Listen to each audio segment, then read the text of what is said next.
Hello, I'm Sarah. This is Hardcover Hearts, and I'm here with my week of reading wrap-up, where I talk about the books that I read, what I'm currently reading, and then potentially could read next week based on my mood. I had a very, very busy week last week, so I didn't read enough to warrant a video. I put up the Daunt book haul that I did, so that's there for you if you'd like to check that out. So I'm combining really 2 weeks worth of reading into this one update. So it's very unlike me. So you know that I really am swamped right now at work. But let's get to it because I definitely want to share what I did read. So the first book I did, this was on audio. I put a hold on this a while ago when it came up on the Booker long list, and the audiobook came available right as a time when I was finishing my other one. So this is The Colony by Audrey Magee. Now, this was narrated by Stephen Hogan, and I have to say he did an exceptional job at the narration. So this is a strange story, interesting story of kind of colonialism in play on this little island. So for me, the time frame was really abstracted. I wasn't really sure what the time frame was, if it was current, if it was far, far in the past or recent past. But the story is about this one man, Mr. Lloyd, who we open with him getting on a boat. He doesn't want to be on a motorized boat. So it's a kind of old-fashioned boat going across this channel to this island. And you get the sense that the island is an Irish island, and there are some people who speak English and some people who don't. So it's pretty well preserved, and that's why he wants to go there. He's a painter, and he wants to paint the cliffs. And he's made an agreement to stay there for the entire summer. And while he's there, he's kind of settling in, everything is going well, and another man arrives, and this is a Frenchman. He's an Englishman. And the Frenchman arrives, and he's a linguist, and he's trying to study the island for the integrity of the language. And he's irate. He's freaked out because the language is getting impacted by Mr. Lloyd's arrival. People are starting to talk to him in English, thereby distorting the Irish language that was actually spoken on this island he's been studying for the past few years. So it becomes this view of this island that these two different men from two different countries with two different professions are fighting over. And meanwhile, the people who live on this island are caught in between. Interspersed with this is a timeline that kind of comes at you from like the side. It felt very strange, and I still am trying to put it in perspective. And it is violence that was happening that you usually get like radio snippets of a newscast of violence that happened against Protestants and Catholics in Belfast. It feels like I think it was Belfast. And so I wasn't sure if that was a projection into the future, if it was current, if it was exacerbating what the eventual problems that were going to be. I'm still not 100% sure, and I need to spend a little time looking at other reviews to see what other people took away from it. And if any of you smart people would like to weigh in, I would love to know what you thought of that. Overall, I liked the story. The writing was really good. As I said, the narrator did a really great job reading the story and putting life into the characters. But I think I'm still a little on the fence as to if I felt it was effective. I definitely liked the characters, I liked the setting, and I liked the writing. So on those elements, I think it was a good book. The next book was not so good for me, and I was kind of surprised because I generally like this author. This is Barbara Pym's No Fond Return of Love, which is a favorite of a lot of people who read Barbara Pym. So this was written in 1961, and it tells the story of Dulcie and Viola who meet at this conference. So they're both in the same profession. It's like a indexers, secretariat, indexers, archivist type of convention, and they meet there. Dulcie is more excited about the opportunity to be at this conference. Viola is nursing a broken heart, ironically, by one of the speakers at this conference. His name is Alwyn, and he's someone that she was having a romantic relationship with, and then and he was married. His wife found out, and he ended up leaving her and trying to get back with his wife.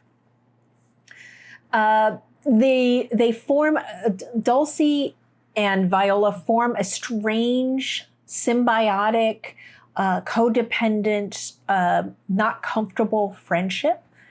And what bothered me about the book is everything was centered on the men. And so Viola has this one gentleman as her ex, and then Dulcie has a man that she did not decide to get married to, and he's kind of there in the background as well. And it interferes. Their relationship is only insofar as they're talking about or thinking about these men. So it's never really grounded in any kind of kindness to each other. And there's a weird kind of voyeuristic element where they're spying on and trying to find out what's going on with these men. And I didn't appreciate that. And then the ending was just, no, ma'am. I don't, I heartily disapprove. So yeah, this was a bummer because I do like a Barbara Pym to a certain degree. And I do have her biography that I'm hopefully going to try to see if I can squeeze in for Nonfiction November. But this one was a no for me. The next one that I read was also a little bit of a disappointment, not as much as the Barbara Pym though. This is Love and Saffron, a novel of friendship by Kim Fay. Now this is just released. And you would think that this would be right up my alley, knowing that 84 Charing Cross Road by Helene Hanff is my favorite book of all time. It's a nonfiction book. This is a fiction book.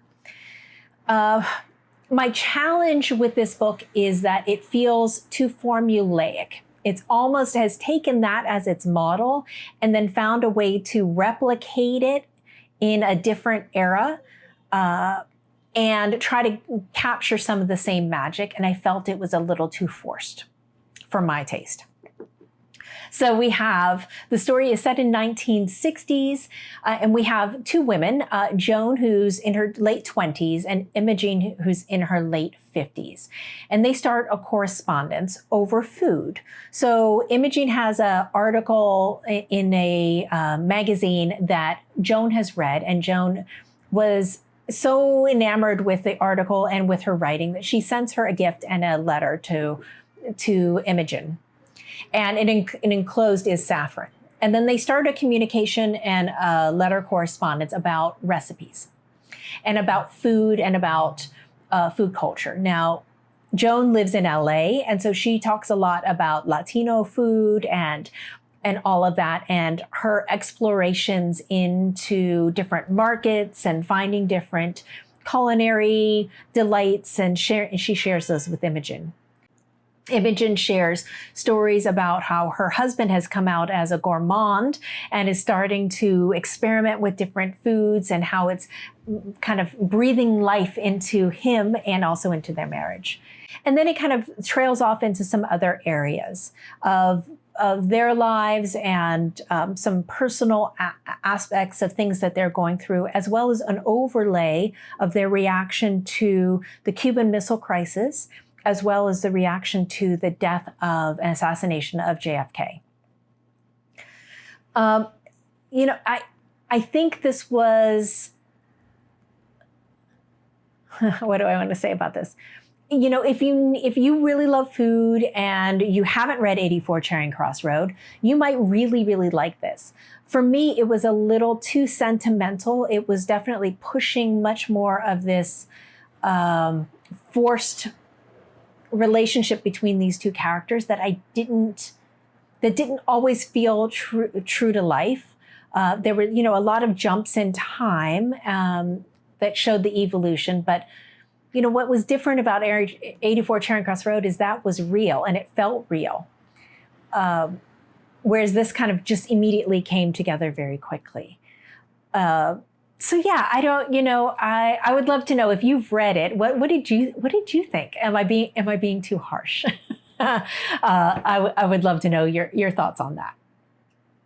Okay, and then I read this book, and I'm reading this for my In Real Life book club. This is one of the books that I got at Daunt for my Daunt book haul. This is Maps of Our Spectacular Bodies by Maddie Mortimer.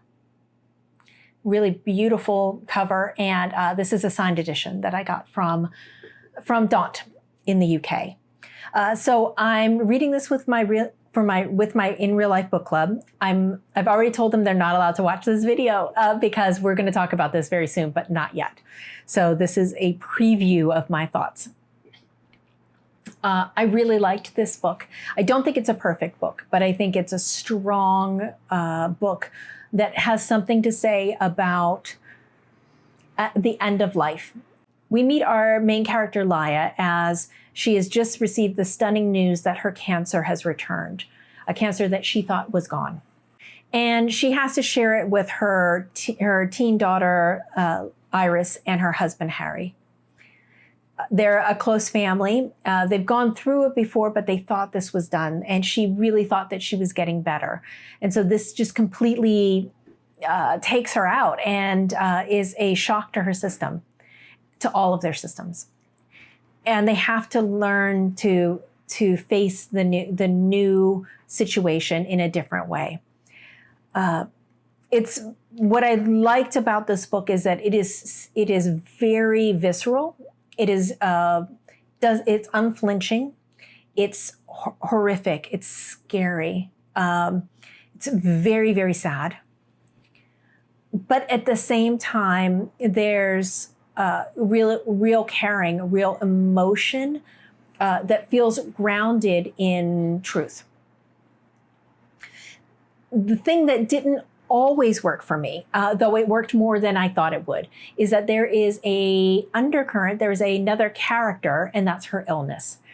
And her illness is, I started this in audio, but I could tell that character was doing something interesting on the page that I was missing. And so I switched to and got the physical copy.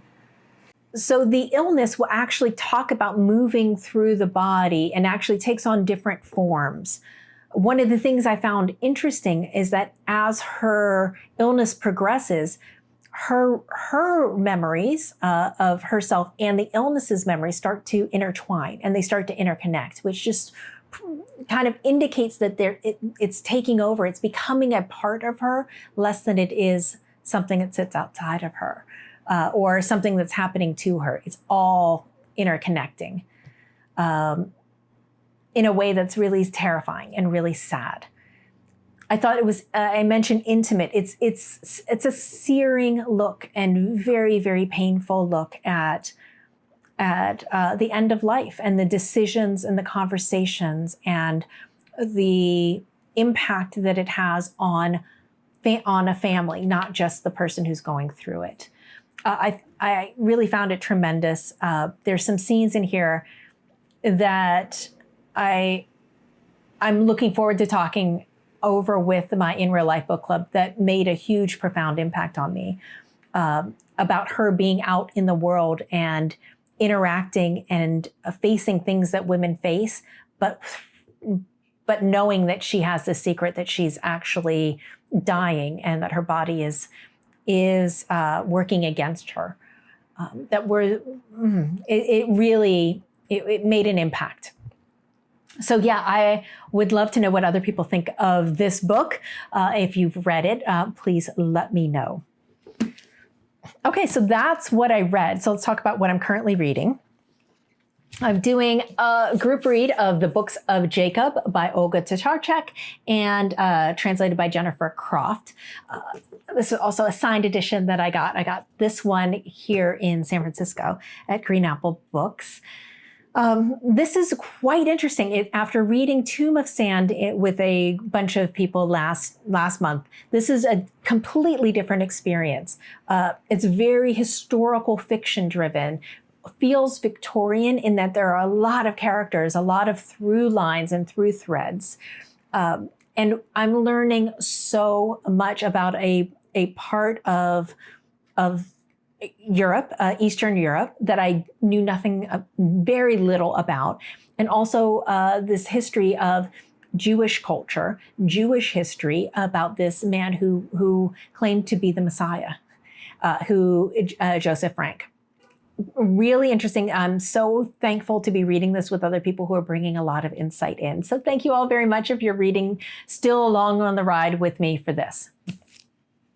Speaking of, there's still time to add yourself to this buddy group read if you'd like to join us. This is going to be the Balkan Trilogy by Olivia Manning, and we're going to be reading this next month. So I'll put a link to the sign up form below if you're interested in joining. Okay, and then I am reading for the BookTube Prize, the next and last of the BookTube Prize judging for the translated fiction round. This is The Art of Losing by Alice Zeniter. So I picked this up in Paris, so really happy to be reading it for the BookTube Prize, feeling very smart that I bought something that has made it through to the final round. So I'll be finishing this up soon. And then I started this, but as I haven't had a lot of time to read and needed to catch up on reading books of Jacob, this is The Shooting Party by Isabel Colgate. This is an Edwardian story, fascinating already. It's set at an estate, and there's a shooting party, but it's almost like the upstairs downstairs dynamic, except it's the outdoors indoors, right? It's the people who are there supporting the shooting parties, the beaters and the gamekeepers and a poacher. Those people make up kind of the servant class, and we learn a lot about them and things that are going on in the village and what's going on with them. And then there's also what's happening in the mansion itself with all of the elite that are shooting. So far, a lot of characters, but some interesting dynamics that I didn't expect, including an animal rights activist showing up, which did not expect. This was written in, this was originally published in 1980. I did not know anything about it, but I'm new to Elizabeth Colgate, and this is my first of her work. I'm really, really enjoying it. Yeah, this is a good gem. And I'm doing this for Shorty September. This is the first book I've had a chance to pick up for Shorty September. I'm woefully behind, but I think it's going to be a gem. And then the last book that I'm doing is in audio, and I got this from my library. This is My Policeman by Bethan Roberts. And so this is a new movie that just came out, and it's the story of a man who married a woman but is in love with another man. And from the opening of the audiobook, I can tell that there's going to be a lot of drama. It appears as they open the book that the lover has been taken in by the couple, the married couple, and the wife is caring for him. He's had a stroke, and she is taking on the caretaker role.